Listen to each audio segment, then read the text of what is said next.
ella entonces. Y después se arreglan entre ustedes. Bueno, tenemos la primera cátedra que les dije, ¿cierto? Bueno, es la materia hasta lo que vamos a ver hoy, que es nematodos. ¿Ya?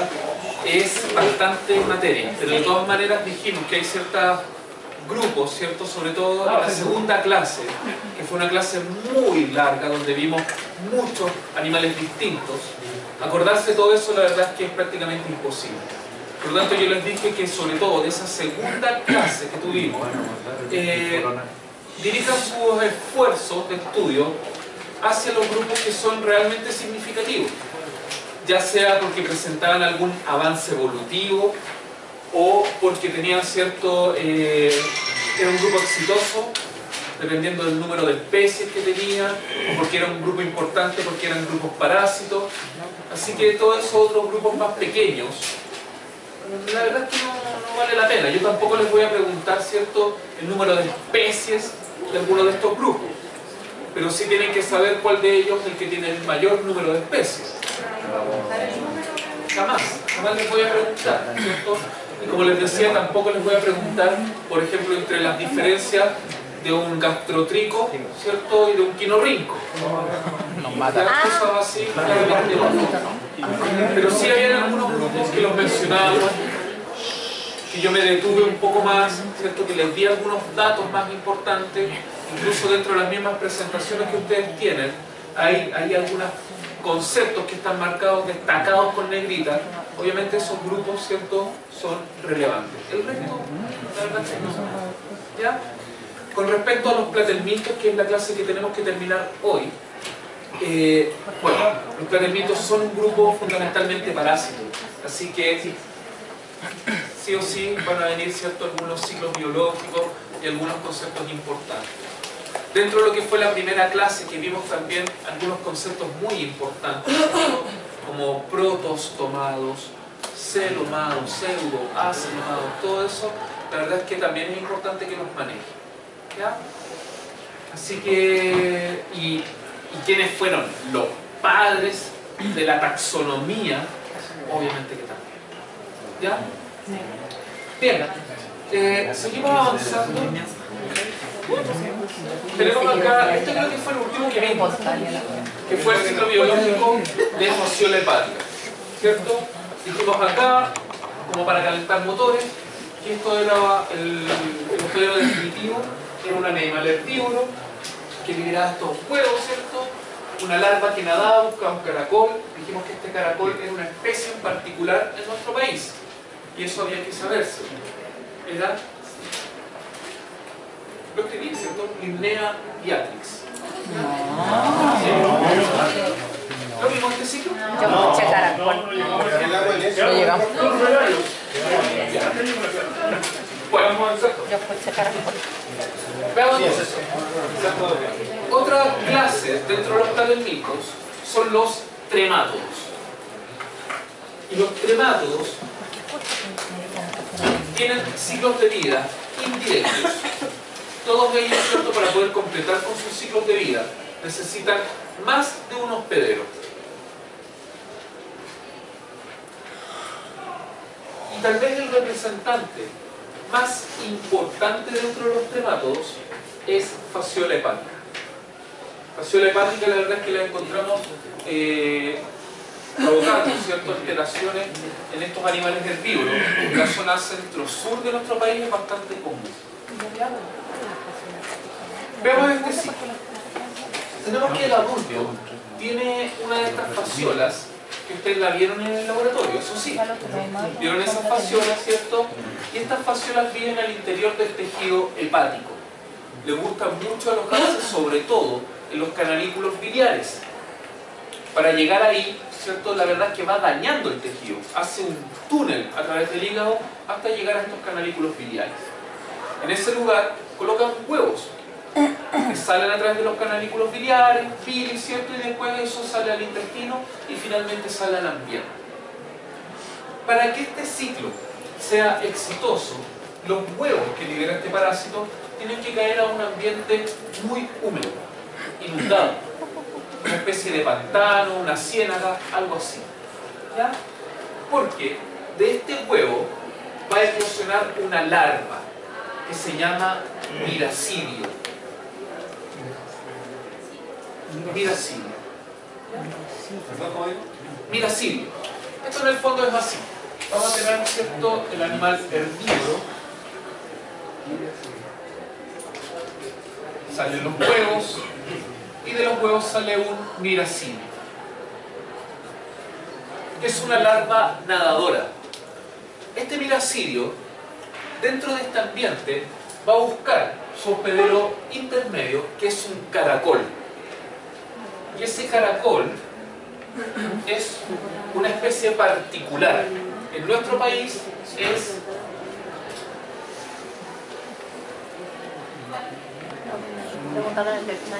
Limnea diatrix. Ese es el caracol. ¿Ya? Dentro del caracol, este miracidio va a sufrir dos transformaciones y dos reproducciones asexuales. Reproducciones del tipo esquizogonia. ¿Se acuerdan de la esquizogonia? Que a partir de un individuo generamos múltiples individuos.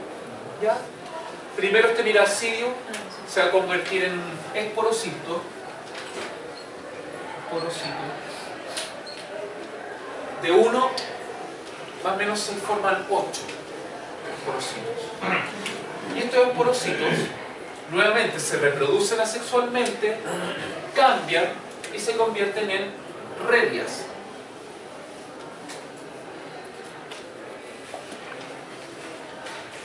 Nuevamente en 8. Por lo tanto tenemos, ¿cierto?, que de un miracidio que penetró, finalmente se van a estar formando 64 redias aproximadamente. Estas redias sufren una última transformación dentro del caracol y se convierten en una cercaria. Y esta cercaria sale al ambiente.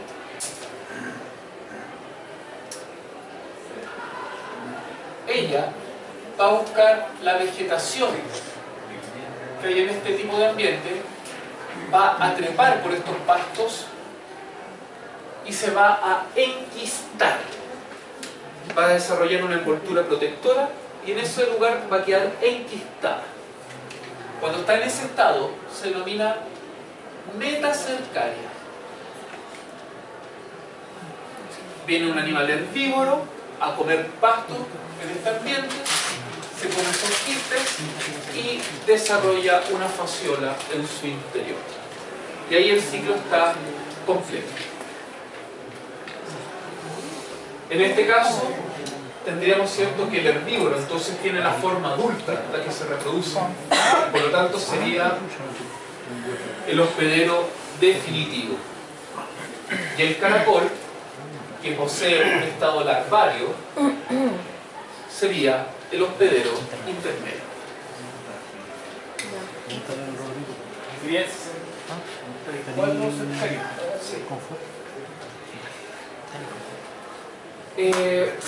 Nosotros podemos vernos afectados de manera accidental.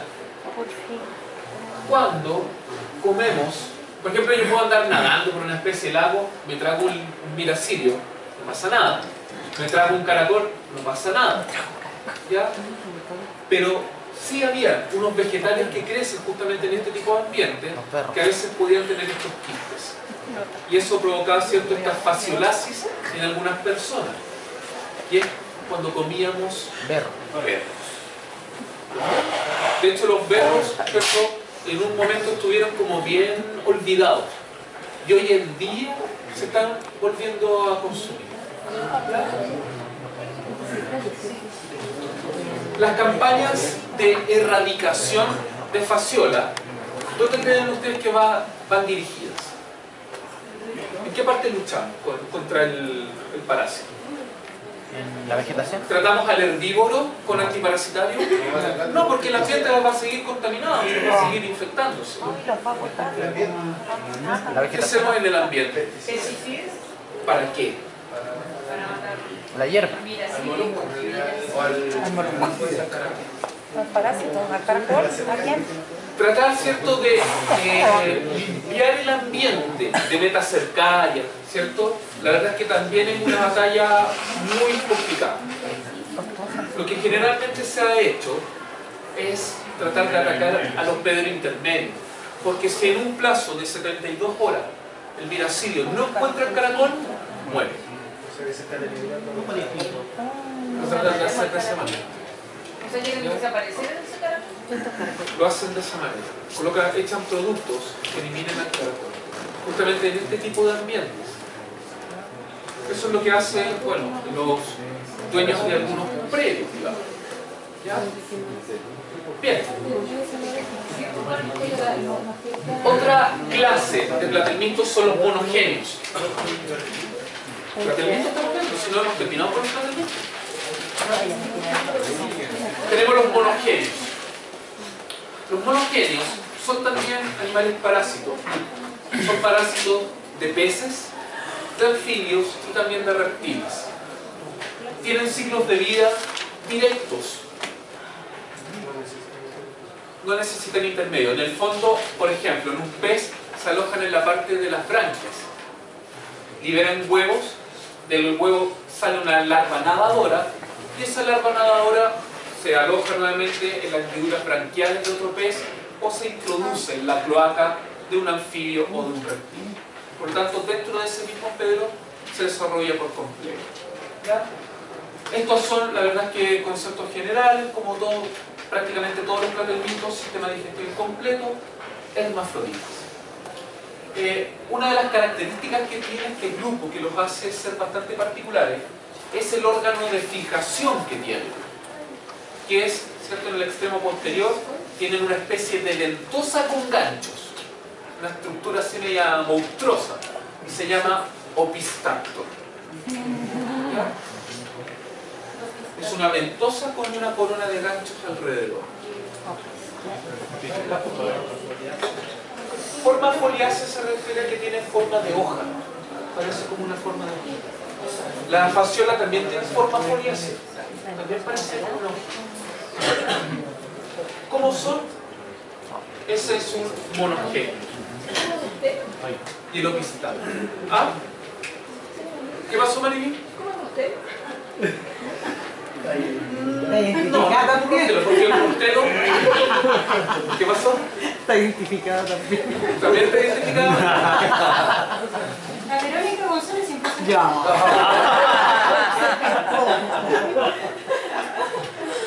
¿Cuál es la Verónica González? Bueno, ahí está, ¿cierto? Es como, digamos, una corona de ganchos, pero no es un rostero, porque el rostero no tiene ventosa, es solo una corona de ganchos. Bien, llegamos tal vez a uno de los grupos más importantes de los platelmintos, que son los céstodos, llamados comúnmente tenias, o también, como decía mi abuelita, la lombriz solitaria. Ellas, la verdad es que son bastante distintas a los que hemos visto. Tienen una forma alargada, como de una cinta aplanada. ¿Ya? Y su cuerpo está dividido en tres partes, tres regiones, por así decirlo. La primera región es donde encontramos todo lo que son los órganos de fijación, tal como aparecía, ¿cierto?, en la prueba de hoy. Sí. Qué lindo los ojitos. La primera porción es donde encontramos, por ejemplo, las ventosas, los ganchos, coronas de ganchos que se llaman rostelos y unas expansiones que se llaman bodrios y botrilios. Y eso es lo que denominamos como escorias. Luego viene un sector poco diferenciado, que es el lugar donde se van a ir fabricando segmentos, ¿ya? Y es lo que denominamos cuello. Y luego viene el resto,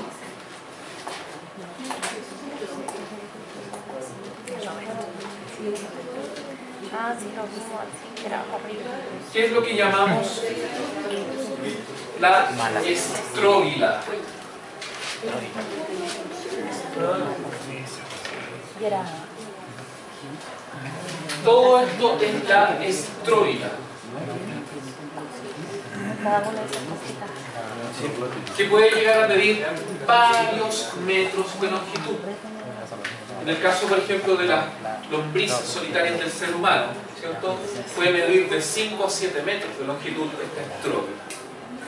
Esta estróbila en el fondo está constituida de miles de segmentos que se denominan proglótidas. Y cada una de estas proglótidas tiene aparato reproductor masculino y femenino. Por lo tanto, cuando esto se mueve, ¿cierto? Por acá por los lados hay unos poritos genitales. Cuando esto se mueve y entran en contacto unos segmentos con otros, se traspasan espermatozoides de un segmento a otro.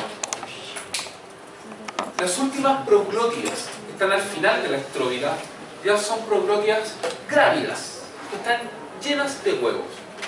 Y esas se cortan a diario y son eliminadas a través de las heces fecales. Recuerden que estos parásitos viven dentro de un organismo y dependen del azar de que sus huevos infecten a alguien. Por lo tanto, ¿cierto? Tienen que tratar de apostar a ganador. ¿Y cómo apostan a eso? Cantidad. Liberando, ¿cierto? Miles de huevos a diario. Y esos huevos al mismo tiempo son altamente resistentes y pueden estar en el ambiente durante mucho tiempo. ¿Ya? Bien, ellos no tienen sistema digestivo. Todos los cestos son enteroparásitos, que ahora habíamos dicho. ¿Qué significa que sean enteroparásitos? Dentro del sistema. No, eso es endo. Endo. Ah. Pero dentro de los endo están los enteros. Intestino. ¿Ya? Y ya también sabemos que vivir en el intestino es un paraíso. Porque todos los alimentos ya han sido digeridos, por lo tanto están los nutrientes disponibles y simplemente tenemos que asimilarlos a través de la piel. ¿Ya?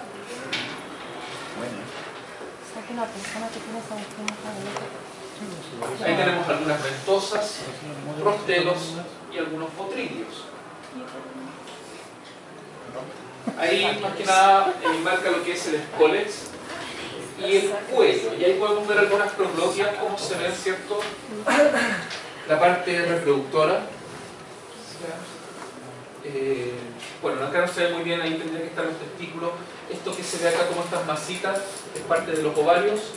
Y por los lados hay unos poritos genitales. Y ahí hay como un canal excretor. ¿Ya? Que eran estos protonefriles que en algún momento hablamos, ¿cierto? Por ese lugar se encuentra. Algunas especies de tenias importantes. Y acá está, ¿cierto? La especie, hospedero intermedio, hospedero definitivo. Taenia solium saginata, Taenia multiceps y la Dipylidium caninum. Que la Dipylidium caninum, dentro de los platelmintos que infectan a animales, son los que encontramos más relacionados con perros y gatos. En este caso, ¿cierto? Ser porcino, bovino y ambos, el hospedero definitivo es el hombre. Taenia multiceps, la verdad es que puede afectar a distintos vertebrados. ¿Ya? Encuentra, digamos, su hospedero intermedio en algunos herbívoros, y acá puede ser perro, pero la verdad es que puede ser prácticamente cualquier animal. Generalmente de hábitos carnívoros. Y acá la Dipylidium caninum tenemos como hospedero intermedio la pulga. Y el hospedero definitivo, perros y gatos. ¿Podría llegar a ser un humano? Podría llegar a ser un humano. Ya vamos a ver el ciclo biológico.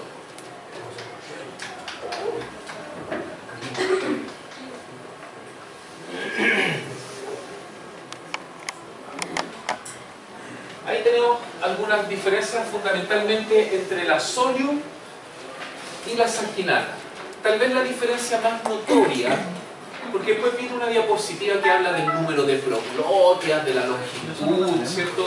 El número de huevos que colocan. Pero tal vez la diferencia más grande tiene que ver con los órganos de fijación. Y en Taenia solium tiene rostelo. Y saginata no lo tiene. Tiene solamente ventosas. Tal vez esa es la diferencia más importante para diferenciar una de otra. Tiene rostelo, que es esta coronita de ganchos de acá arriba. Eso se llama rostelo. Acá podemos ver cómo se verían las proglótidas, ¿cierto?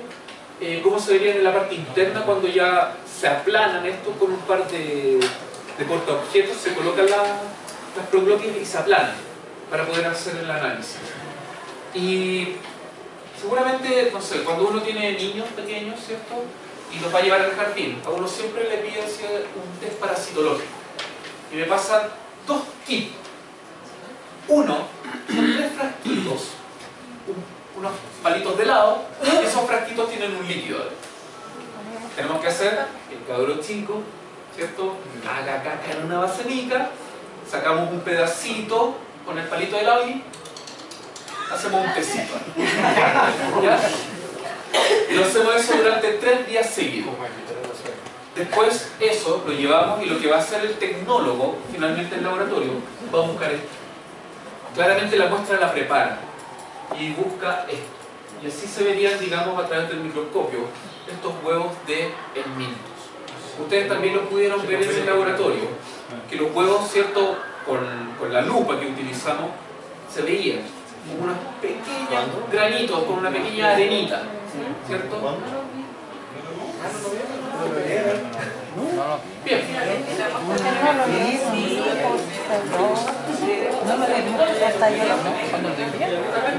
No, la semana pasada. Parece que sí. Unas negritas. Que había que abrirlo y sacar los huevos. ¿Quieren los trozos de Lo que nosotros vimos, ¿cierto?, fue la noticia. Veía unas cosas negras.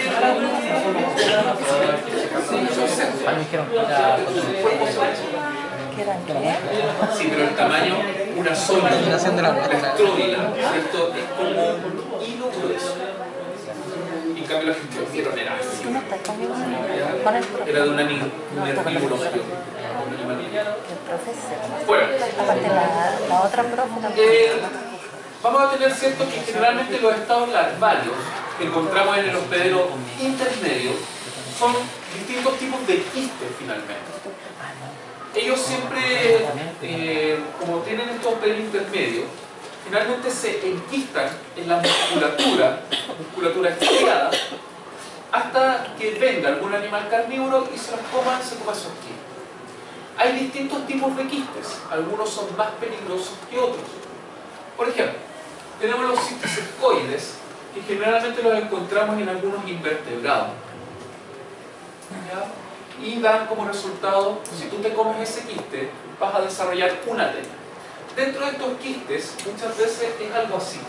Está como la envoltura protectora, y por el interior tiene como un protoescólex, que se llama, que es como una cabecita de parásito.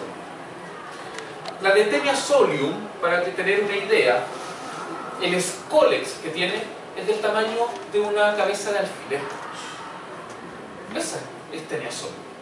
La que ustedes vieron en el laboratorio, Moniesia, ¿cierto?, es de un parásito, o sea, de un animal mayor, mucho más grande. Pero solium, ¿cierto?, o saginata, son muy chiquititas, son muy delgadas, muy largas, pero muy delgaditas. ¿Ya? Entonces cuando tú te comes el quiste, liberas este protoescólex y con esos órganos de fijación se pega en la mucosa intestinal. Y ahí, desde el cuello, empieza a crecer esto. ¿Ya? Entonces, el cisticercoide genera uno. Luego tenemos el cisticerco, que es un quiste que lo encontramos más que nada en los vértebros y también genera una tenia.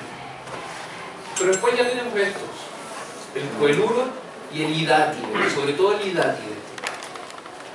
Este es, digamos, un quiste un poco más húmedo y que en su interior tiene cientos de protoescólex. Y el hidátide es el más peligroso de todos. lo relacionamos, ¿cierto?, con esta enfermedad que se llama hidatidosis o quiste hidatídico, que es un quiste proliferativo y que en su interior, ¿cierto?, está constantemente reproduciéndose y generando protocolos. Por lo tanto, el quiste crece, crece, crece. Son lo que en el campo llaman las bolsas de agua, que a veces encontramos en los pulmones, en el hígado fundamentalmente, pero también los podemos encontrar en otros órganos. ¿Ya? Son muy peligrosos porque en la medida en que el hidátide crece, se va uniendo cada vez más al órgano. Por lo tanto, después para poder extirparlo hay que sacar parte del órgano también. Y además que si uno rompe la pared de este quiste, se sale toda esta arena hidatídica, que son todos estos protocolos, y generan una septicemia general. Y eso va a provocar cáncer. ¿Cómo se ve? Bueno, es un cisticercoide, un cisticerco, un coenuro, y acá el hidátide, por ejemplo, ahí hay una bolsita, ahí hay otra bolsita. ¿Ya? Vamos a ver que dentro de los mataderos, obviamente, el rol de los veterinarios que hay dentro de los mataderos es justamente fiscalizar los animales que están siendo faenados y buscar presencia de algunos parásitos. Si encuentran, ¿cierto?, algún indicio, ese animal se decomisa y se quema. ¿Ya? En el caso de los platelmintos, lo que generalmente se busca son estas calcificaciones, estos pequeños quistes. ¿Y dónde los buscan? En la musculatura anconia, en los músculos del antebrazo del animal. Ahí hacen cortes, porque al platelminto le gusta la musculatura esquelética, la musculatura voluntaria. En cambio, después vamos a ver, ¿cierto?, un nemátodo, la triquinosis, la triquinela. Y a la triquinela le gusta la musculatura lisa. Y cuando buscamos triquinosis, lo buscamos en los pilares diafragmáticos, en otro lugar. ¿Ya? Bien. Obviamente el hígado también siempre se analiza para ver si tiene quiste hidatídico o si tiene fasciola. Muchas veces la fasciola yo no la veo inmediatamente, pero al abrir el tejido hepático hay secreción de pus, ya por el daño que ha ido provocando y la infección que provoca la fasciola. ¿Ya? Bien. Esto no es problema. Tenia solium, tenia saginata, un ciclo muy simple, es lo que hoy día le estábamos pidiendo en el laboratorio. Donde tenemos el hospedero definitivo, que dijimos que en este caso era el humano. Este humano, ¿cierto?, tiene la fasciola en su intestino delgado y a diario, o prácticamente a diario, libera, ¿cierto?, proglótidas que tienen miles de huevos. Y esto sale a través de las heces fecales. Antes, este tipo de enfermedades, estas parasitosis, eran más comunes, porque no había tratamiento de las aguas servidas. Esas aguas servidas llegaban al Mapocho, ¿cierto? Y Mapocho abajo, donde están las zonas agrícolas, se utilizaba esa agua para regar los sembradíos. ¿Ya? Y de ahí viene esa costumbre de que todos estos vegetales que crecen a ras de suelo, lavarlos muy bien y colocarles cloro. ¿Ya? De ahí viene todo eso. Bueno, salen estos huevos al ambiente, contaminan y son comidos por algunos de estos animales. Parasolium porcino, Parasaginata bovino. Hipotéticamente, ¿cierto?, si se comieran de manera alternada, no debería pasarles nada. ¿Ya?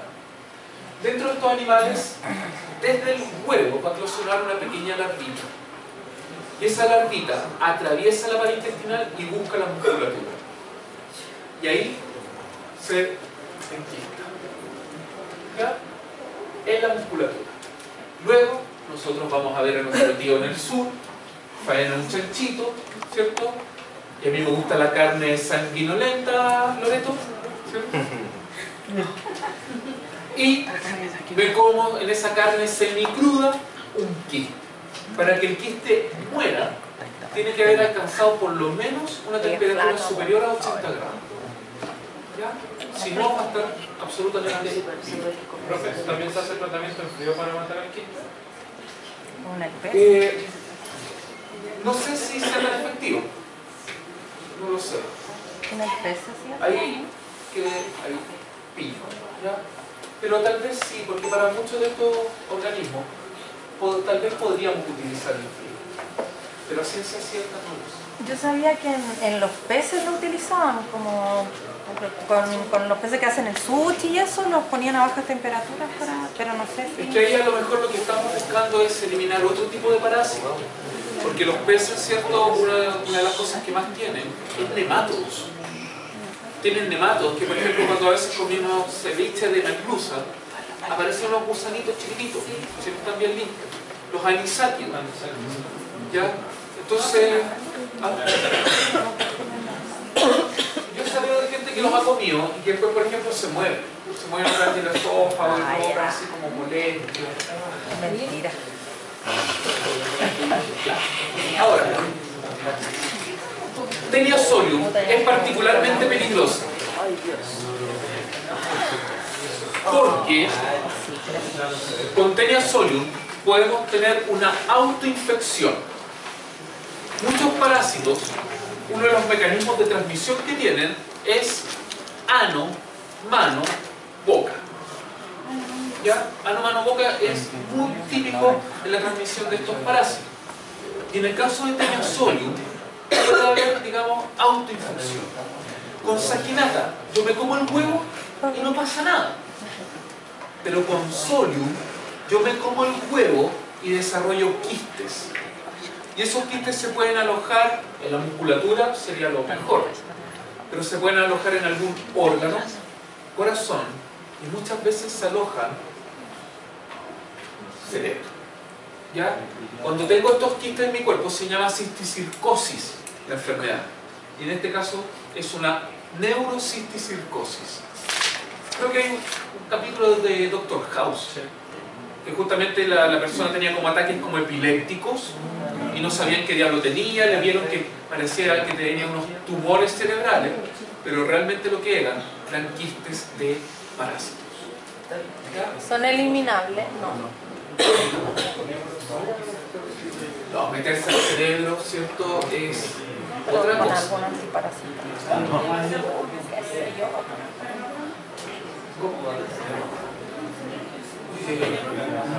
Creo que sí. ¿Qué decís?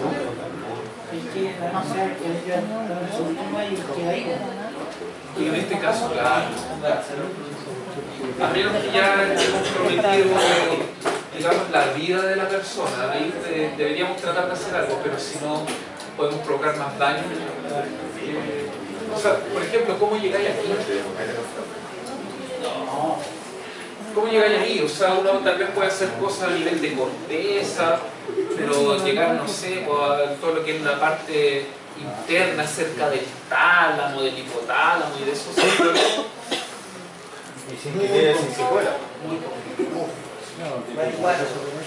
¿Pero cuánto? Pipilidium caninum. Este tratamiento tal vez es el más común que encontramos en los animales domésticos. Que es muy fácil, más rápido porque tenemos que avanzar bastante. Acá tenemos estos animalitos que a través de las heces fecales, ¿cierto?, salen estos huevos al ambiente.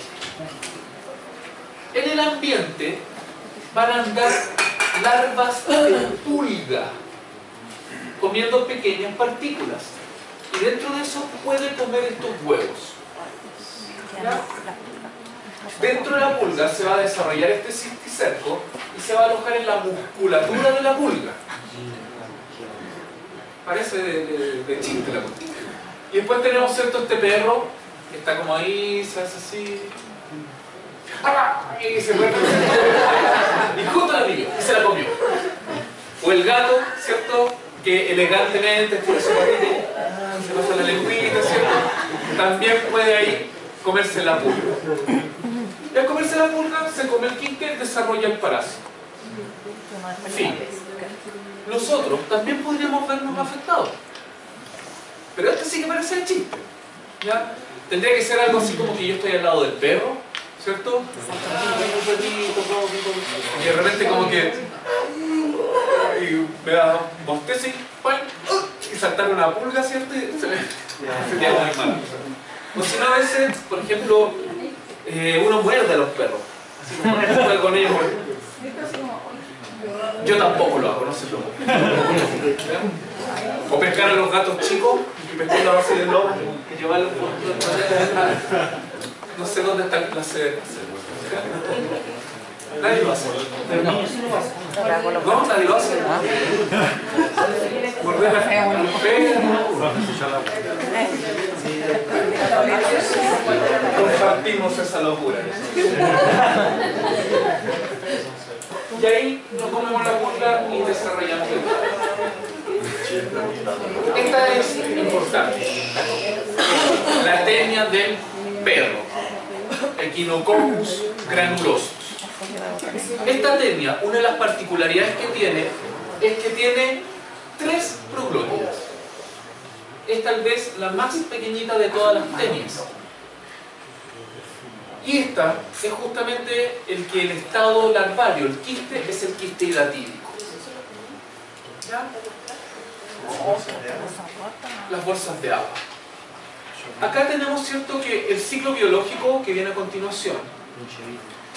El ciclo biológico es un animal carnívoro, tiene el adulto, ¿cierto? Puede tener varios.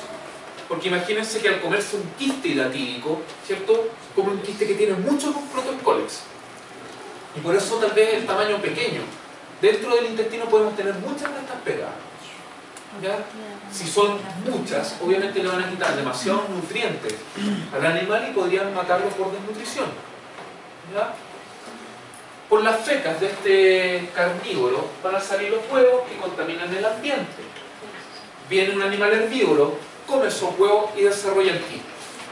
Este tipo de parásito, la larva, más que alojarse en la musculatura, le gustan las vísceras. Le gustan mucho los pulmones, el hígado, ¿ya? El corazón también les gusta. Y está este animal herbívoro, viene una jauría de lobos, ¿cierto? De zorros. Se comen a ese animal y obviamente lo primero que comen es todo lo que es víscera. Y ahí mastican estos quistes, ¿cierto? Y obviamente tragan gran parte de estos protozoos. ¿Ya? ¿Dónde nos vemos afectados nosotros? Hay gente que tiene la costumbre, eso sí que yo no, que les gusta que el perro les dé beso. Y les pone en la boca. ¿Ya? O puede ser de manera casual. Los perros tienen la costumbre, ¿cierto?, de lamerse el ano. O mi perro está desparasitado, pero entre perros les gusta olisquearse. ¿Cierto? Se huelen. Ah, hola Pedro, ¿cómo? ¿Está enfermito la guatita? Entonces puede tener algunos parásitos dentro de lo que es la zona de la boca. Y después me pega, ¿cierto? Me lame la cara, me lame la boca y yo me trago un huevo. Me trago el huevo y voy a desarrollar el quiste hidatídico. Y como dijimos, es un quiste proliferativo que crece, crece, crece. Dentro de los anales médicos, ¿cierto?, hay por ahí registros de quistes hidatídicos del tamaño de una pelota de fútbol. ¿Ya? Enorme. Es muy peligroso. Bien. Eso con respecto a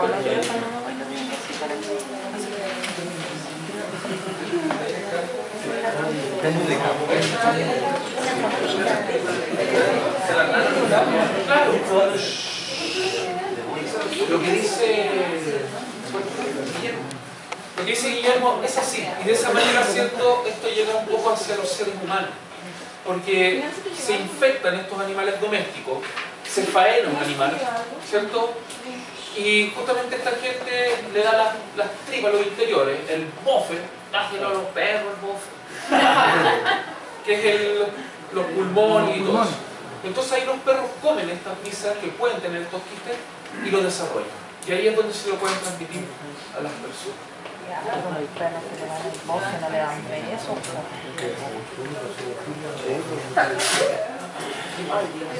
Ya.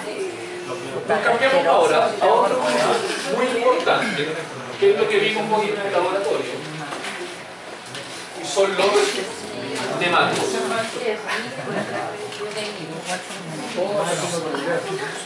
Nos cambiamos ahora, los platelmintos, una de sus características es que eran un grupo animal acelomado. ¿Cierto? Eso ya lo dijimos hace mucho tiempo lo que significaba. Ahora nos cambiamos, ¿cierto?, a los nematodos, y los nematodos son organismos pseudocelomados. Como ustedes pudieron ver hoy día en el laboratorio, abrieron la cutícula externa y dentro de este espacio interior estaban los órganos internos. Y no había ningún tipo de tejido que los cubriera. Por lo tanto, ellos tienen un pseudoceloma. Tienen una cavidad interna, pero esa cavidad, ¿cierto?, no está aislada, como sería el caso de un celoma. ¿Ya? Otra gran diferencia, los otros eran planos. Estos son cilíndricos. ¿Ya? Los vamos a encontrar en muchos ambientes y dijimos en algún momento que tal vez son uno de los grupos animales más abundantes. No más diversos, pero sí más abundantes. La verdad es que no solamente los vamos a encontrar parasitando animales, sino que también los podemos encontrar parasitando vegetales, o incluso muchos de ellos son de vida libre.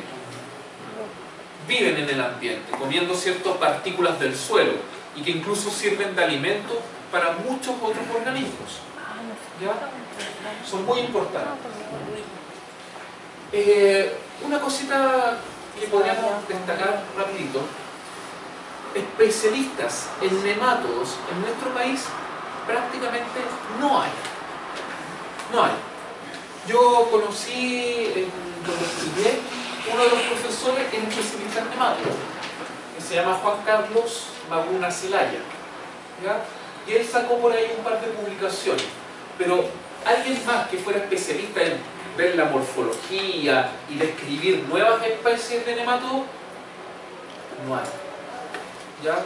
Hay muy pocos, a nivel mundial hay muy pocos, acá a nivel de Chile, menos. ¿Ya? En este caso habría una sola opción. Ácaros también. Yo creo que les dije en algún momento que ácaros, por ejemplo, yo también conocí a una persona cuando hice el posgrado que era especialista en ácaros, que era un viejito, y ese viejito jubiló y nos dejó un discípulo. Por lo tanto, también ahí hay toda una línea de investigación que mucha gente como que las omite un poco, porque son animales muy chicos, porque son feos, qué sé yo, por esto, por lo otro. Vamos mejor y estudiemos las avispas, las mariposas, los escarabajos, ¿cierto? Porque son mucho más llamativos. Pero en este tipo de grupos hay faltan especialistas. Araña también. Hay un solo especialista en arañas en Chile, ¿ya?, que es de la Universidad de Concepción. Prácticamente todas las especies de arañas que hay acá en nuestro país han sido descritas por gringos que vienen acá. ¿Ya? Entonces ahí ustedes en el fondo también van a estar relacionados con las áreas biológicas, ¿cierto?, zoológicas, así que ¿por qué no? A lo mejor uno piensa que las líneas de trabajo que tiene un médico veterinario o incluso un médico humano es solamente la cirugía, la operación, pero también pueden cumplir roles, ¿cierto?, de investigación. ¿Ya? De hecho, si lo pensamos dentro del conocimiento de muchas teorías celulares, ¿cierto?, de estructuras de los seres vivos, han sido descritas por médicos. ¿Ya? Así que se los dejo ahí como de repente uno lo puede decir. A lo mejor ahí hay un buen nicho. Bueno, cuerpo redondo, con los extremos, ¿cierto?, más estrechos. Tienen una cutícula externa, una piel bastante gruesa y muy resistente. Este tipo de nematodos ya lo vamos a ver, pero pueden pasar a través de los jugos gástricos sin ningún problema. Entonces resistir ese ambiente tan ácido, de pH 3, más o menos, no es cualquier cosa, y es gracias a la cutícula que tienen. Ellos, ¿cierto?, tienen esta pared externa, los órganos internos, ¿cierto?, por acá tienen como unas musculaturas, acá tienen un cordón nervioso, acá tienen otro cordón nervioso, y todo esto es líquido. Líquido pseudocelomático. Y ese líquido obviamente le da una turgencia al nematodo. Y es lo que hace que tenga, ¿cierto?, esta forma redondita, cilíndrica. Es el líquido que empuja desde adentro. ¿Ya? Lo vamos a ver un poquito más adelante. Pero este tipo de animales tampoco tiene sistema circulatorio ni respiratorio. Y en este caso, ¿cierto?, toda la parte de llevar los nutrientes a todo el cuerpo es gracias a este líquido. En los platelmintos era gracias a un sistema digestivo ramificado. En este caso es gracias al líquido. ¿Ya? Se mueven bastante, tienen músculos longitudinales y también tienen algunos músculos circulares. ¿Ya? Se mueven bastante, la verdad. Son de sexos separados, dioicos, mientras que los platelmintos eran monoicos, ¿ya? Y además, asociado a esta separación de sexo, tenemos dimorfismo, o sea, diferencias notorias entre macho y hembra. Y como lo pudieron ver hoy día en el laboratorio, ¿cuál es la diferencia fundamental entre ellos? La colita. La colita. Porque yo podría tener una hembra juvenil con un macho adulto, 40 y 20, una cosa así, ¿no? Y podrían ser similares en tamaño. Pero lo que sí va a ser claramente notorio es la cola enroscada de los machos. ¿Ya?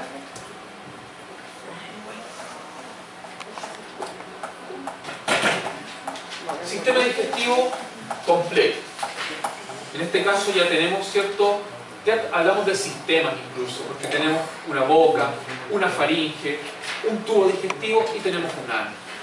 De hecho, el ano ya viene presente desde un grupo anterior, un grupo más cercano a los platelmintos. ¿En qué grupo animal aparecía el ano? Nemertinos.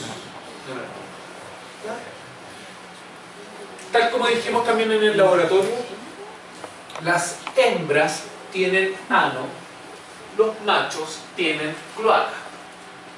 Porque dijimos, ¿cierto?, que en el caso de una hembra venía solamente el tubo digestivo y desembocaba en este ano. Mientras que en el caso de un macho venía el tubo digestivo, pero también viene la parte genital que desemboca en el mismo orificio. Por lo tanto, tenemos en un mismo orificio dos sistemas que están desembocando, por lo tanto eso ya es una cloaca. ¿Ya? Esa es la diferencia. En el caso de la hembra, el poro genital estaba dentro del primer tercio anterior, más cerca, hacia arriba, más cerca de la boca. Ahí tenemos los labios. Son labios en número de 3. No importa mucho, pero es uno dorsal y 2 ventrolaterales. ¿Cómo lo saben? Por unas papilas que tienen. ¿Ya? Podemos también tener labios con dientes o podemos tener láminas cortantes. Esos nematodos me dan miedo, que tienen láminas cortantes. Ventrolaterales. ¿Ya? Es un dato, digamos, más específico, pero no nos importa mucho. Depende. El sistema excretor. ¿De qué se encarga el sistema excretor? Ya lo habíamos conversado. Eliminar Del origen. Desechos metabólicos, desechos nitrogenados. En este caso, la verdad es que no hay un órgano ni siquiera como en el protonefridio, que había un conducto pero había una célula especializada, la célula flamígera. En este caso, simplemente hay unos conductos laterales. Y estos desechos por difusión pasan del líquido hacia el interior de estos conductos y finalmente son eliminados por un poro que está también cercano hacia lo que es la parte de la boca. ¿Ya? Circulatorio y respiratorio no hay. Dijimos que la parte del oxígeno, en este caso, como son animales pequeños de ambiente húmedo, simplemente respiran a través de difusión. Adquieren el oxígeno, ¿cierto?, traspasándose directamente al interior de sus cuerpos. ¿Ya?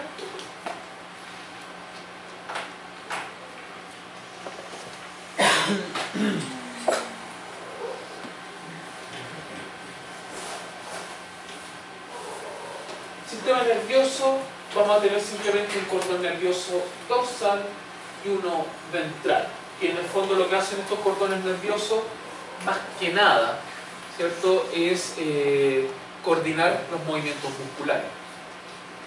Los órganos de los sentidos, la verdad es que los tienen bastante reducidos. Y la presencia o no de estos órganos del sentido va a marcar la diferencia entre los dos grandes grupos de nematodos que existen. Ya lo vamos a ver. Pero casi todos los animales, sobre todo los que están adaptados a la vida parásita, no necesitan muchos órganos de los sentidos. ¿Para qué?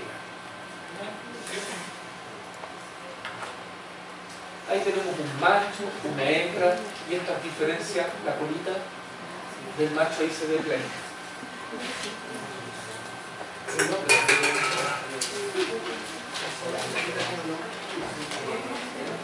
No,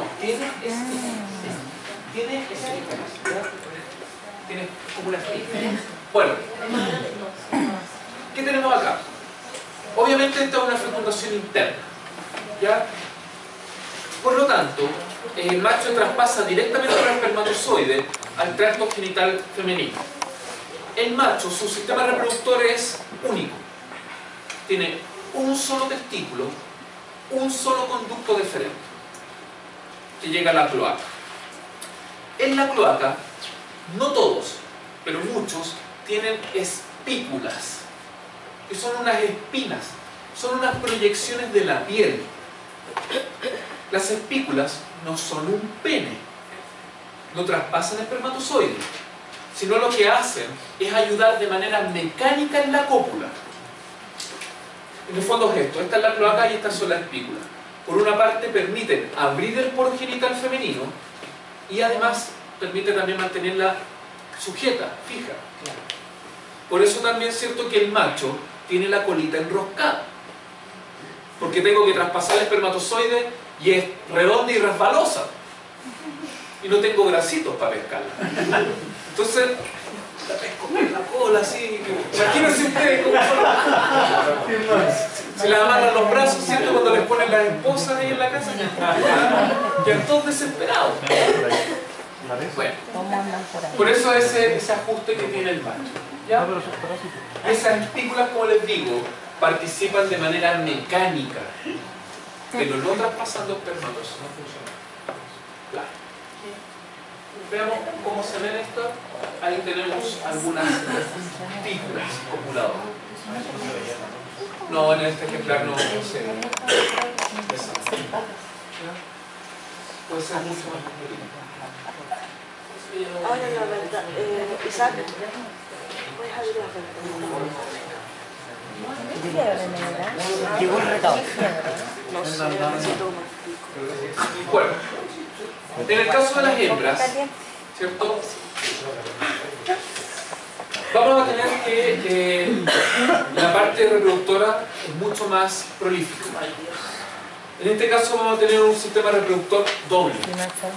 Podemos tener un canal vaginal único, pero a partir de eso van a nacer dos grandes úteros. Muchos nemátodos, los vamos a ver, algunos colocan huevos, pero muchos nemátodos son vivíparos. Nacen, colocan larvas. Salen larvas, no salen huevos. ¿Ya? Y obviamente esos son los más peligrosos. Tenemos estos dos grandes úteros, dos oviductos y finalmente vamos a tener dos ovarios. Algunos de ellos, ¿cierto?, colocan larvitas. O sea, La que los huevos trichinela eclosionan en el útero. colocan. ¿Ya? Claro. Pueden colocar estos huevitos y los huevitos, ¿cierto?, eclosionan al interior de los úteros. ¿Ya? En realidad, más que vivíparo, sería un ovovivíparo. Hay un huevo, pero el huevo eclosiona dentro. ¿Ya? Bien. Y bueno, y ya lo habíamos mencionado muchas veces que el poro genital se encuentra dentro del tercio anterior. Y ese poro, en algunas ocasiones, puede estar tapado por una dilatación que es un labio vulvar.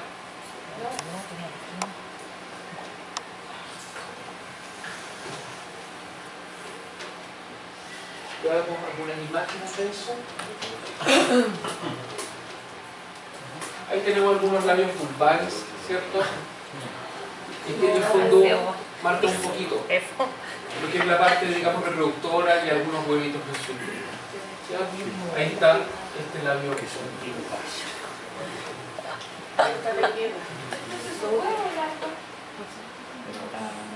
huevo, pero muchas veces sale el huevo, ¿cierto? Y otras veces el huevo eclosiona dentro de la larva, o sea, dentro de la hembra. Y cuando salen hacia afuera, salen larvitas. Ya, acá ya nos aproximamos a lo que más nos interesa. Tenemos algunos que tienen ciclos directos y otros indirectos. Y acá tenemos un montón, ¿cierto?, de especies. Bueno, acá Ascaris lumbricoides es importante porque en el fondo nos va a mostrar el ciclo típico de un ascarídeo. Por ejemplo, aquí ya vimos Parascaris equor. Tiene un ciclo similar, ¿cierto?, pero en los caballos. Y el que viene, el Ascaris lumbricoides, es del ser humano. ¿Ya? Este no tanto es tan importante, Trichinella. Obvio que es muy importante por la triquinosis. Dentro de los del ciclo indirecto, yo diría, bueno, esto lo vamos a ver, más que nada para que los conozcan los ciclos que tienen, pero las filarias. Las filarias, ¿cierto?, son tal vez las más importantes. Y dentro de las filarias, bueno, Oncocerca es un tipo de filaria. Y otra filaria que es muy conocida, que en Chile por suerte no tenemos,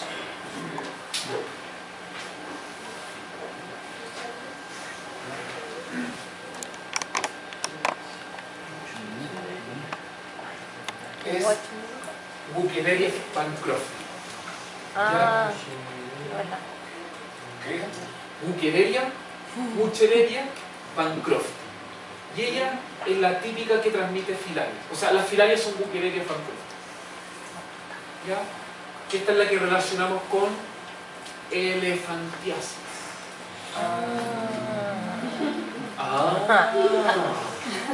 Ya lo vamos a ver. Los anisáquidos, ¿cierto?, es el típico nemátodo que encontramos en los peces. Es muy común.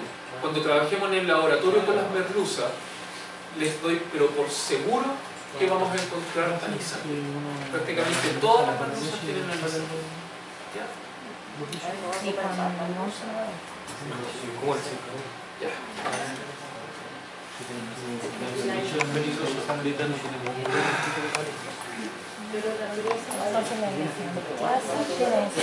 Vamos entonces con la parte final, los ciclos. ¿de dónde sale? Primero, todo el tipo o filum nemátodos está dividido en dos grandes clases. Cecermentea, más conocida tal vez como fásmidos, y Adenoforia, afásmida. Y esta es la gran diferencia entre ellos. Tienen varias, pero tal vez la más notoria es esto. Ellos tienen plasmidios. ¿Qué es lo que es el plasmidio? Es un órgano receptor. Es un quimioreceptor que está cercano a la boca. Como un ojo. Se segmentea, tiene ese órgano, ese quimioreceptor. Pero no es un estigma, es otro órgano. ¿Ya? Y los afásmidos no lo tienen.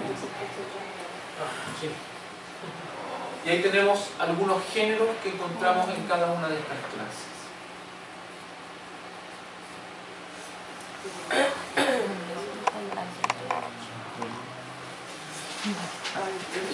Esa es la diferencia más notoria, las otras no son tan relevantes.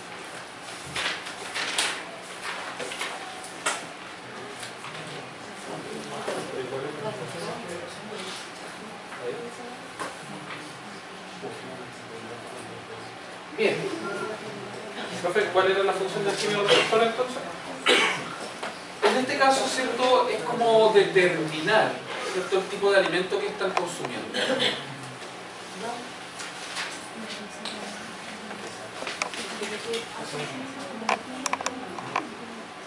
Ya. Vamos con ciclos. Ahora es ciclo tras ciclo tras ciclo. Ascaris lumbricoides. Ascaris lumbricoides. A esta enfermedad que produce, ¿cierto?, muchas veces le llaman una geohelminthiasis. Y esto porque los huevos que coloca este parásito tienen que pasar un tiempo en el ambiente para que alcancen a embrionarse. ¿Ya? Si yo me como un huevo fresquito que aún no tiene esta larvita en su interior, no me va a pasar nada. Por lo tanto, necesito que ese huevo pase un tiempo en la tierra. De ahí la parte geo. También le llaman a este tipo de enfermedades el mal de las larvas migrantes. Y es porque este tipo de larvas va teniendo una migración a través de distintos sistemas de órganos. Y esa migración le llaman el ciclo de Loos. Eso es el ciclo de Loos. ¿Ya? Todos los ascarídeos realizan esto. Por lo tanto, por ejemplo, hoy día vimos Parascaris. Hace esto mismo pero en el caballo. ¿Ya? Vamos a ver después, más adelante, Toxocara. Y el Toxocara también es un ascarídeo. Y también realiza esto el Toxocara cani y Toxocara cati. ¿Ya? Vamos viendo. Tenemos entonces acá esta persona, o este animal, ¿cierto?, que está enfermo y tiene estos parásitos en su intestino. En este caso tenemos que tener un nematodo macho y una hembra. Ellos se aparean y colocan a través de las heces fecales, salen huevos. ¿Ya? Esos huevos, como dijimos, caen al ambiente y en el ambiente se embrionan y queda una pequeña larvita. Ahí, ¿cierto? Por ejemplo, un niño juega con tierra, ¿cierto? Y quedan esos huevitos alojados en sus manos, después se chupa los dedos y se come esos huevitos. Al comerse el huevo, empieza toda esta migración. Primero, de comer el huevo, parte por la vía digestiva, llega al intestino, ¿cierto? Y la larva atraviesa la mucosa intestinal, la primera capa del intestino. La segunda capa del intestino, la submucosa, es puro vaso sanguíneo y linfático. Entonces, esta larva sale del digestivo y se mete al circulatorio, a la sangre. ¿Ya? Y empieza a migrar a través de la sangre. Recuerden que la sangre también contiene gran cantidad de nutrientes. En la medida en que está en la sangre, este parásito va creciendo, se va desarrollando. Cuando llega a un nivel de desarrollo más maduro, va a viajar a través del sistema circulatorio va a viajar al corazón y se va a pasar, ¿cierto?, por las venas cavas, va a llegar al lado derecho del corazón, aurícula derecha y luego al ventrículo, y de ahí va a tomar, ¿cierto?, la arteria pulmonar y va a ir a los pulmones. En los pulmones, ¿cierto?, va a llegar, están los alvéolos, los saquitos, y por fuera están los capilares. Va a llegar, ¿cierto?, la larva a través de los capilares y ahí se atraviesa y se mete adentro del alvéolo. Por lo tanto, ahora se pasó del circulatorio al respiratorio. Durante la noche, cuando en el fondo no estamos, ¿cierto?, conscientes o atentos a todo esto, pasa, empieza a subir por las vías respiratorias, bronquiolos, bronquios, tráquea, glotis, sale, ¿cierto?, y se vuelve a meter por el esófago. Baja por el esófago, pasa por el estómago, resiste los jugos gástricos y se va a alojar, ahora como adulto, nuevamente al intestino delgado. ¿Ya? Cuando estamos con este tipo de parásitos, tu cuerpo todo el rato sabe que hay algo que está mal. Y provoca como un malestar, ¿cierto?, como una sensación de incomodidad constante. Cuando llega a la parte de las vías respiratorias, que puede ahí estar alojado un par de días, ¿cierto?, se siente como un desgarro bronquial, como que hay algo raro, ¿ya? Y claramente busca la noche para pasar de la vía respiratoria a la digestiva nuevamente, porque no estamos atentos a lo que está pasando. Por eso nosotros podemos ver en algunos animales, por ejemplo, una profesora hace mucho tiempo me contó que ella había encontrado un perrito, un cachorrito en la calle, desvalido, el pobre, ¿cierto?, estaba bien gordito. Se lo llevó a la casa, lo bañó, lo alimentó, ¿cierto?, y como venía llegando, pobrecito y todo, durmió con él esa noche. Y de repente en la noche ella despertó y lo ve y le salieron unos gusanos por la nariz, por la boca, ¿cierto? Hay unas imágenes también de personas que están durmiendo, también están con estos gusanos hacia afuera, y son estos ascaridios. El que vimos hoy hace lo mismo con el caballo, ¿ya? Y del tamaño que tenía. Para nosotros, ¿cierto?, este ascaridio es mucho más pequeñito, no como el que vimos hoy día, que la hembra debe tener, no sé, 20 centímetros, 15 centímetros, algo así.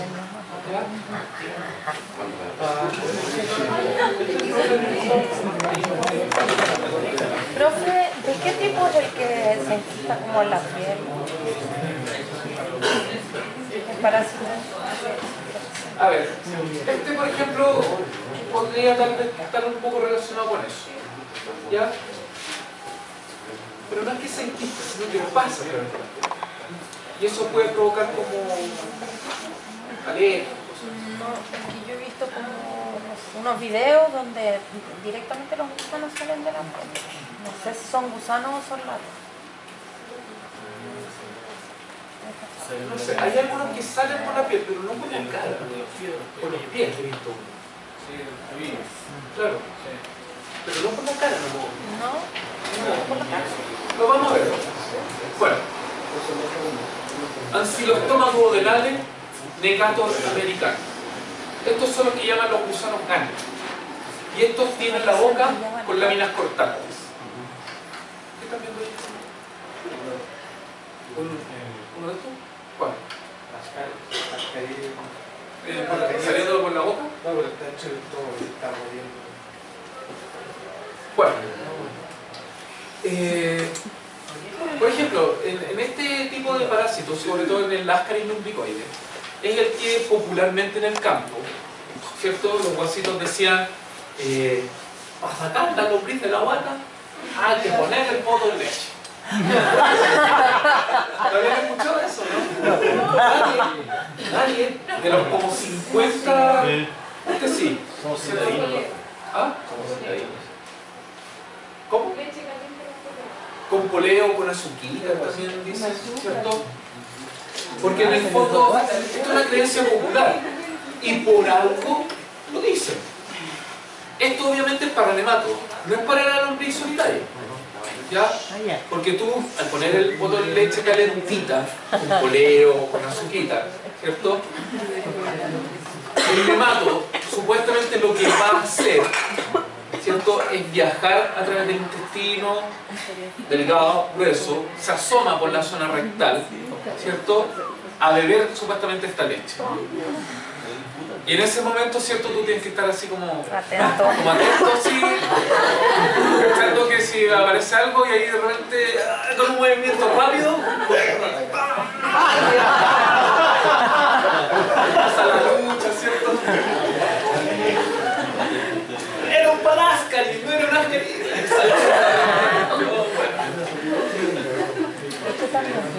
Este tipo de gusano provoca lo que se llaman anquilostomiasis. La anquilostomiasis, ¿cierto?, es un daño que provocan este tipo de parásitos porque atraviesan a través de la piel. Ellos, a través de estas bocas que tienen, ¿cierto?, con láminas cortantes, se fijan a la piel y cortan. Y al cortar se meten al torrente sanguíneo. Son muy comunes en los sectores tropicales, donde hay mucho calor y humedad. En esos lugares las personas que andan a patita pelada, ¿cierto?, se las hacen chupetes. Son muy pequeñitos. Y se acercan, ¿cierto?, y generalmente a través, entre medio de los dedos de los pies, hacen estos hoyitos y se introducen. Se introducen a la parte circulatoria y ahí adivinen qué viene. Nuevamente viene una migración. Y van a hacer exactamente lo mismo. Nada más que aquí no partimos por la parte digestiva, sino que empezamos al tiro circulatorio. Circulatorio, respiratorio, digestivo.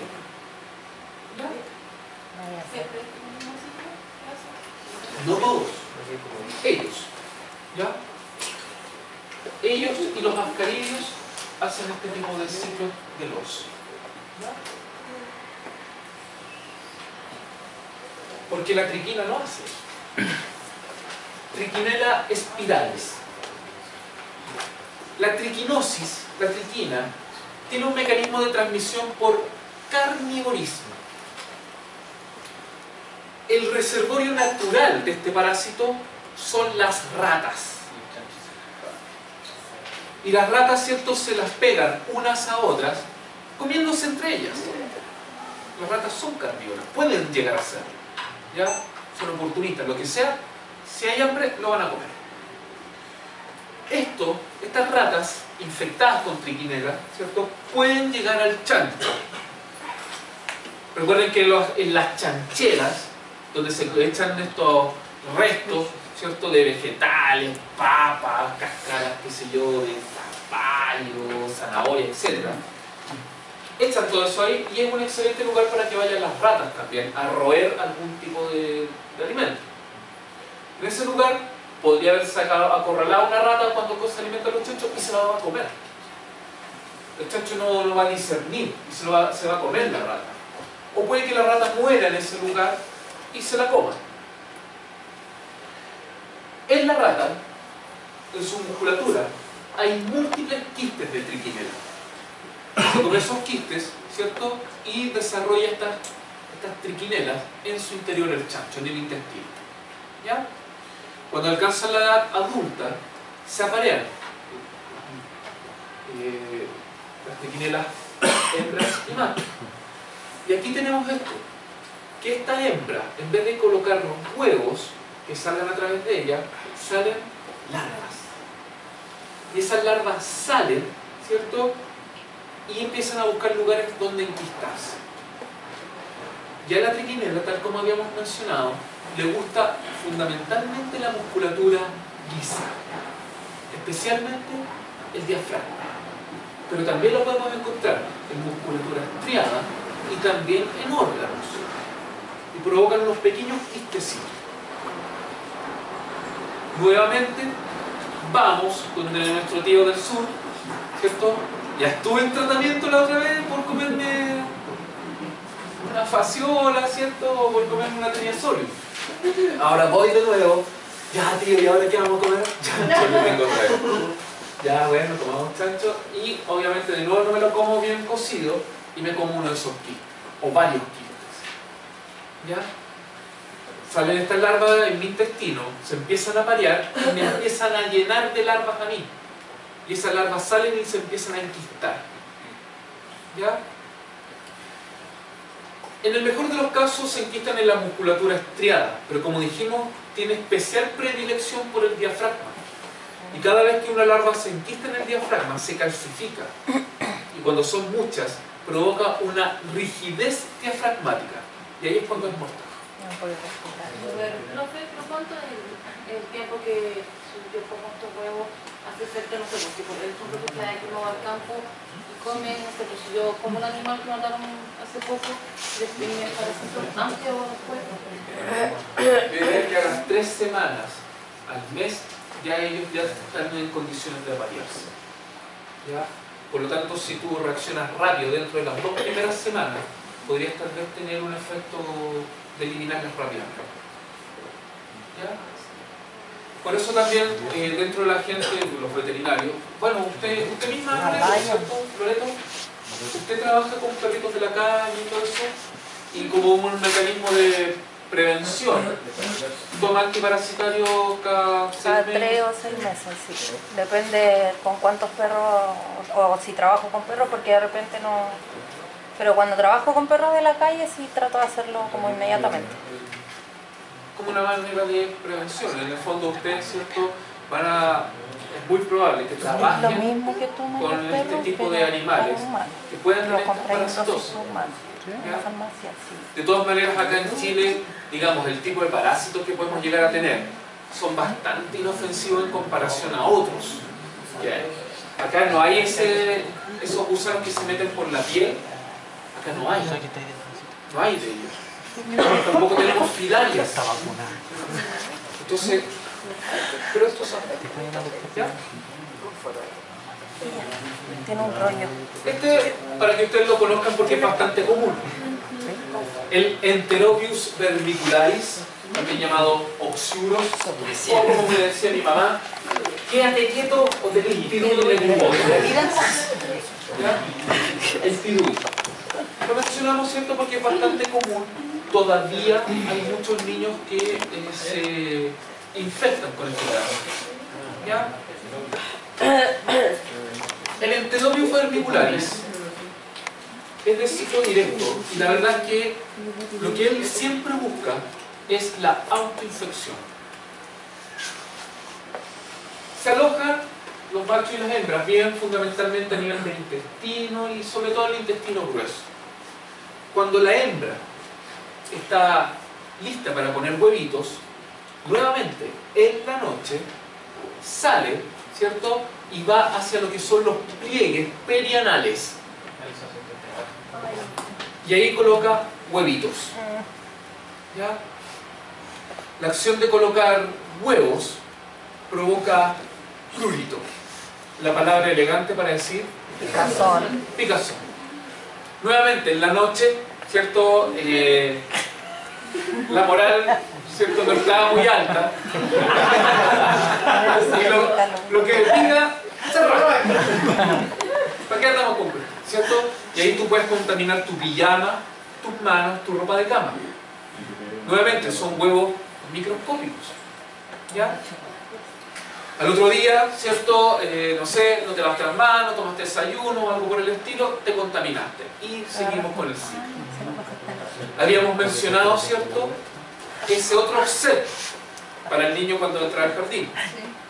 El otro artefacto que me entregan es un portaobjeto con un scotch. ¿Cierto? 3 de grado. Y lo que uno hace al niñito, a ver, mijito, mira para allá, por ahí, quietecito ahí, y le pegas el scotch, ¿cierto? Le queda el... ¿cierto? Ahí palpitando al pobre niño en el agro, y eso lo pega, ¿cierto? En el portaobjeto. Y eso después se analiza en el laboratorio para ver si hay presencia de huevo, pero también si hay presencia de hembras, porque la hembra, una vez que salió, no puede volver a entrar y muere en esa zona. ¿Ya? Bien. Ahora ya saben, ¿cierto? Se pueden aplicar el test de Graham ustedes mismos, ¿cierto? No lo hagan con wincha aisladora porque colocan un descargo ahí. Ahora, cuando un niño tiene este parásito, toda la familia debe tratarse. ¿Ya? Porque es muy fácil el contagio. Cuando se contamina la ropa de cama, ¿cierto? Es cosa que no sea. El otro día la mamá, por ejemplo, haciendo la cama felizmente, ¿cierto? Y cantando, ay, se le pega una sacudida a la sábana.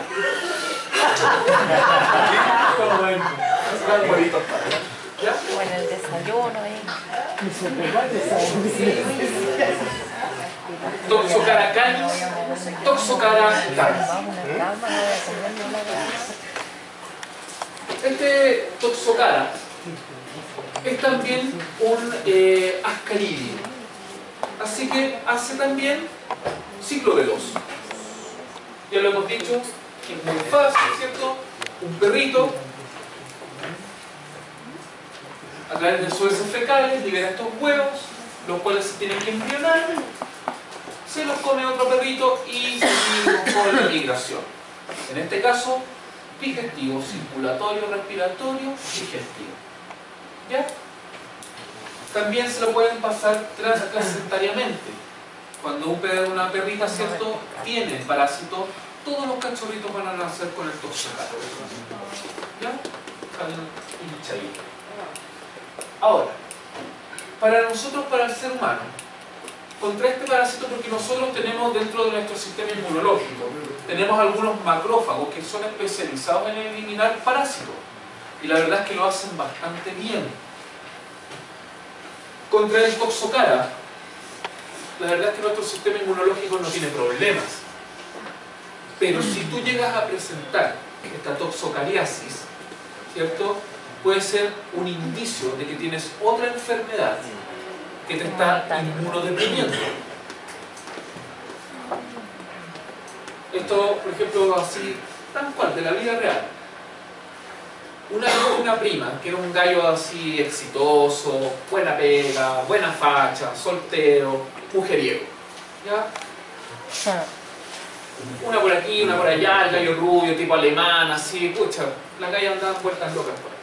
Y de repente en un momento se empezó a tener malestar, unas molestias, ¿cierto? Tenía problemas digestivos.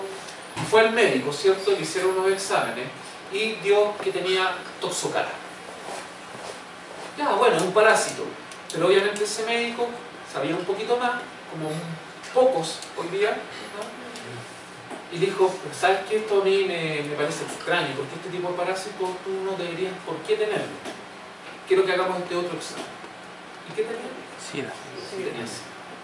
O bueno,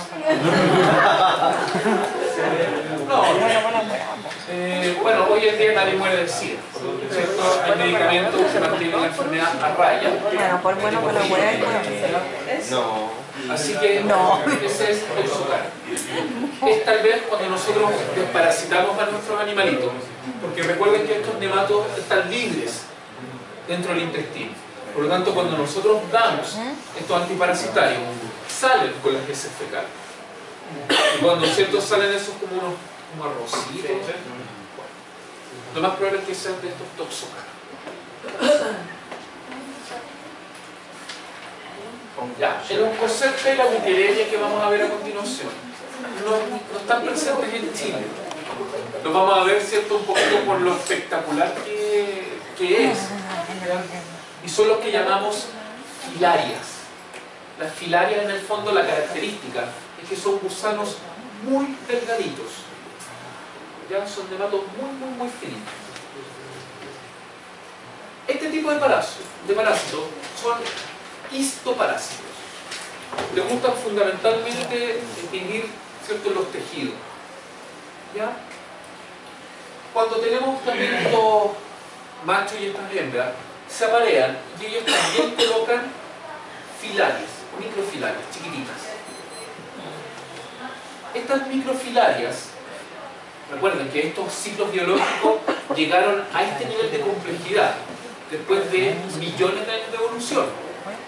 Por lo tanto, estas microfilarias saben que tienen que migrar hacia los tejidos subcutáneos. Y en ese punto llega para esta un simúlido, un germgel que es una mosca que se alimenta de sangre. ¿Dónde hay simúlidos? Simúlidos tenemos en Chile, pero no tenemos en la filaria. Cuando uno va muchas veces a terreno y están las vacas, y en estos lugares muchas veces donde están las vacas está como medio barroso, ¿cierto? Y uno les ve muchas mosquitas en las patas, ¿ya? Generalmente esos son simúlidos, son gergeles, que a uno también los pican. Esas mosquitas también a veces se te tiran a ti y te empiezan a picar y te dejan así como unas ronchitas rojas, ¿ya? Bueno, cuando llega este gergel se alimenta y esta microfilaria sube por la probóscide. Sube y se va como al tórax, a la musculatura. Y ahí se desarrolla de un estado 1 a un estado 3. Cuando está en este estado, va de nuevo a la zona de la boca. Y cuando ahora este simúlido pica, baja. Y se mete en el tejido. Bueno. Y ahí completó el ciclo. ¿Ya? El asunto es que cuando entra nuevamente, muchas veces se va a alojar subcutáneamente o puede buscar otros órganos. A veces también puede estar en el intestino, ¿cierto? En las vías urinarias, en la vejiga le gusta, cerebro, corazón y particularmente, no sé por qué diablo a la oncocerca, le gustan mucho los ojos. Es un capítulo de Causa. ¿También? Bueno. También lo muestra. También ustedes pueden ver ahí cosas que coloquen, ¿cierto?, oncocerca bulbulus y muestran inmediatamente una imagen de una persona como africana con los ojos como nublados, o muestran ojos justamente con el gusano metido dentro. Mientras el gusano esté metido en el tejido superficial, en la esclerocórnea, lo podemos sacar. Se puede sacar. ¿Ya? Esto es, más que nada, afecta a las poblaciones africanas. Ahí lo que están tratando de hacer con ese niño es justamente tratar, ¿cierto?, de examinarlo y tratar de extirparle el gusanito del cáncer. Él, pero de repente deben haber a todos lados. Cuidado cuando uno vaya a Ecuador, la Guyana, por ahí. Hay un poquito.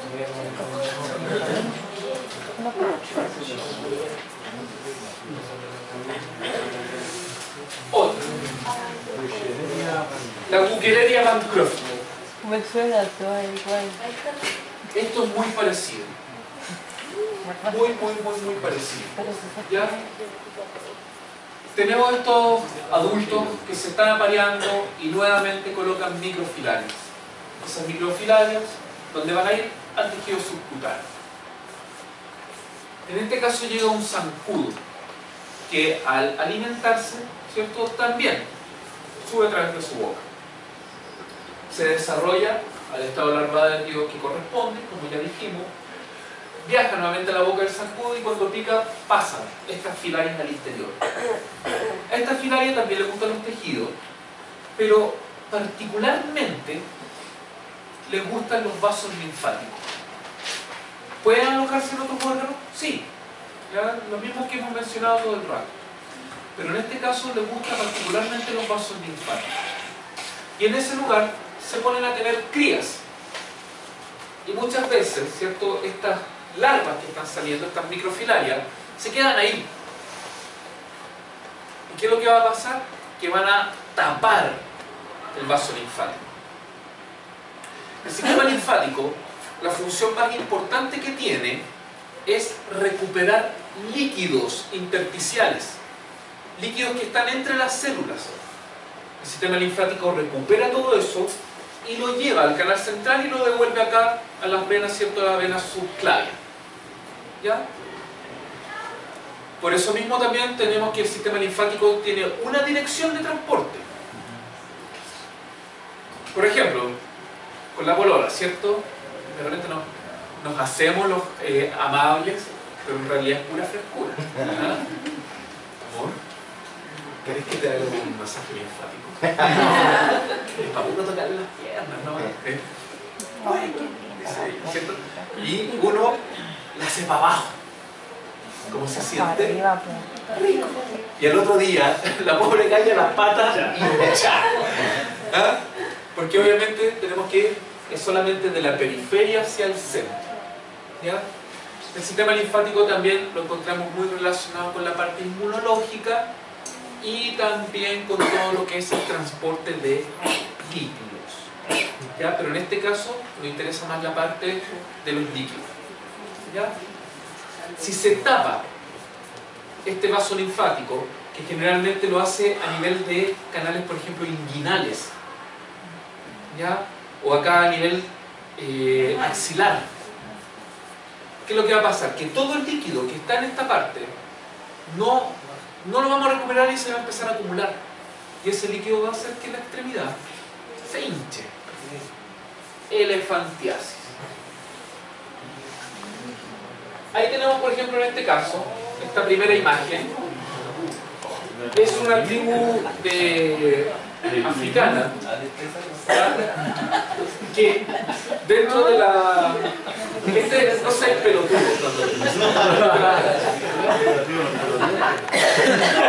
Esta tribu, ¿cierto? La verdad es que ellos con orgullo muestran sus tremendos escrotos, ¿cierto? Porque es claramente una señal de virilidad, ¿cierto? De fertilidad.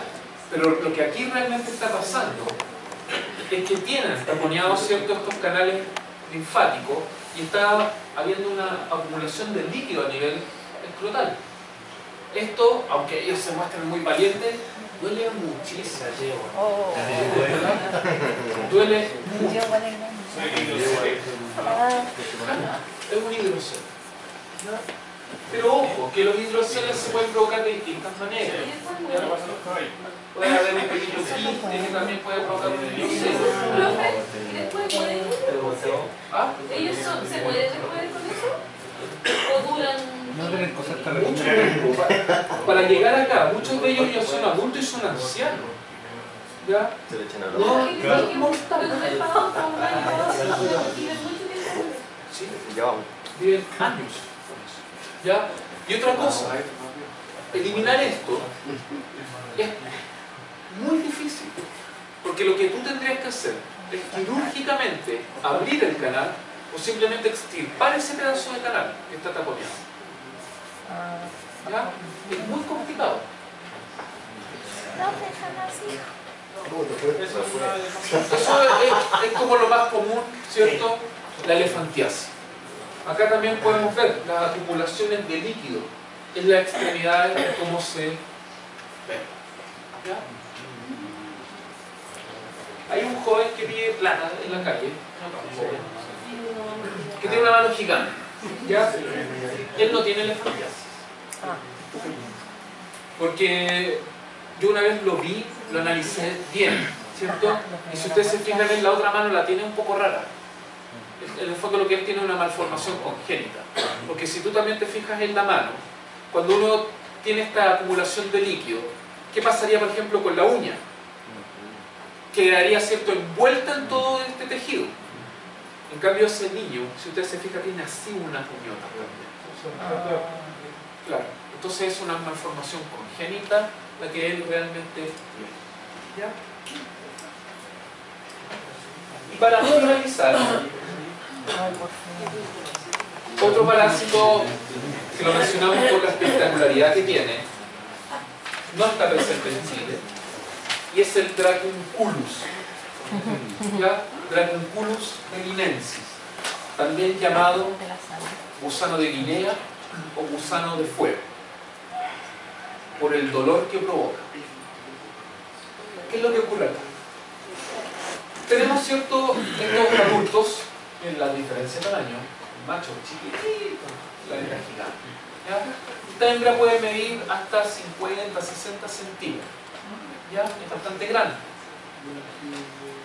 Se aparean dentro de este tracto, en en el intestino, perdón, y cuando la hembra está lista para colocar sus larvitas, sale del intestino y atraviesa hacia los tejidos subcutáneos y empieza a migrar por la pierna.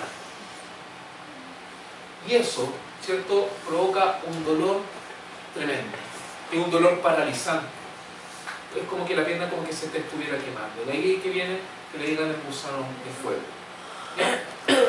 Viaja a través de la pierna y ahí, y hay una imagen, ¿cierto?, es cuando muchas veces se ve por dónde va y tú haces un pequeño corte y lo pescas de un extremo y lo tienes que ir enrollando y sacando lentamente, porque si no, ¿cierto?, se corta y puede provocar una infección. ¿Ya? Lo que busca la hembra es llegar hasta los pies, y en los pies la hembra sale como una vesícula que se revienta y sale el extremo posterior de la hembra y empiezan a salir las larvitas. Perdón, el extremo anterior. El extremo anterior de la hembra y empiezan a salir las larvitas al agua. En el agua estas larvitas buscan un pequeño crustáceo que es prácticamente microscópico, un copépodo. Y esta gente después toma agua con los copépodos y cierra el ciclo. Y la hembra que estaba ahí queda de... Vuelve hacia arriba. Profesor,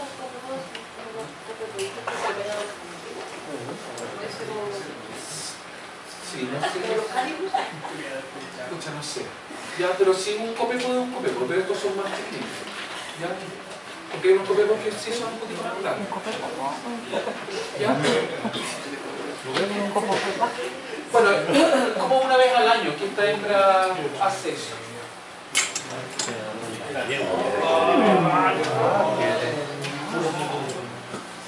¿Ya? Ahí está sacando, ¿qué es 60 centímetros? Esto ya va casi para 1 metro de longitud casi. Ahí está la vesícula y se ve clarito cómo está saliendo el gusanito, ¿cierto? A través de esa... ¿Cómo se llama?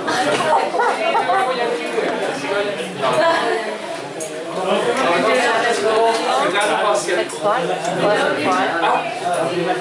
Este es el copépodo.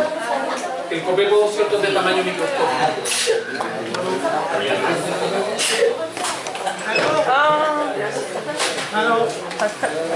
Ya, chiquillos, entonces hasta aquí entra para la primera carga. ¿Ya? La próxima semana hacemos la prueba, ¿cierto? Y nos vamos.